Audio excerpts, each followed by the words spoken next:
ในยุคปัจจุบัน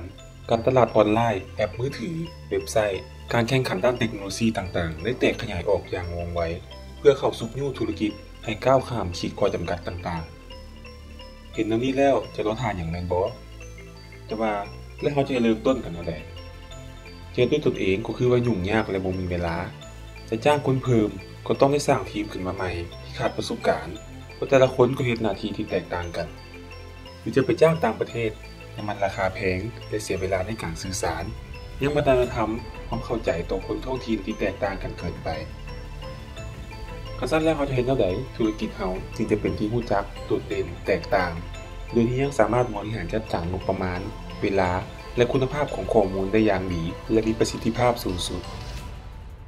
Digital สตาร์ทอัพรุ่นใหม่ไฟแรงแต่อัดแน่นด้วยคุณภาพประสบการณ์มีแนวคิดสร้างสรรค์ที่จะช่วยสร้างพลังแห่งการสื่อสารให้กับตัวตนของธุรกิจทานไปสู่คนภายนอก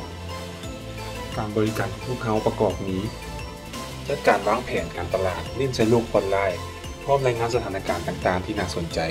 ด้วยข้อมูลที่ลึกกว่าเจาะกลุ่มเป้าหมายอย่างละเอียดถูกต้องและแน่นอนการนำใช้เครื่องมือเทคโนโลยีด้านข้อมูลข่าวสารระบบคุมเมฆเข้ามาปรับใช้ทั้งช่วยประหยัดเวลาเพิ่มผลิตผลเพิ่มความแน่นอนลดความผิดพลาดและลดต้นทุน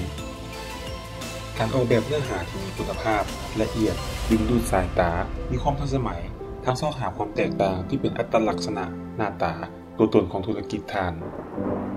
เพราะยังมีบริการออกแบบพัฒนาเว็บไซต์แอปมือถือเพื่อช่วยเรียกงานของทานให้ง่ายขึ้นบริหารจัดการข้อมูลได้อย่างเป็นระบบ